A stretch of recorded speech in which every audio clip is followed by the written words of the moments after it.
अलेख महिमा ये होचे अलेख महिमा ये होचे आज्ञा अनुगुल जिल्लार कोरडा ग्रामर नायक साही रे आपण जानथिबे कोरडा ग्राम नायक साही रो पवित्र माटी एटी आज विश्व शांति अखंड नाम यज्ञ होची अलेख धर्मर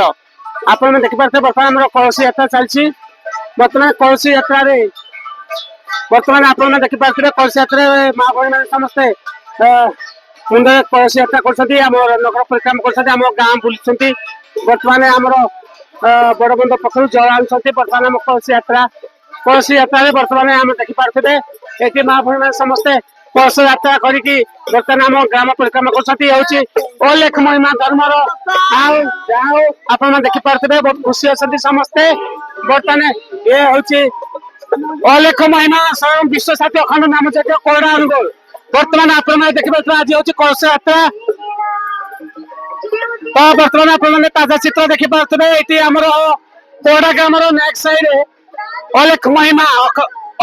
विश्व शांति अखंड नाम यज्ञ अनुष्ठित होची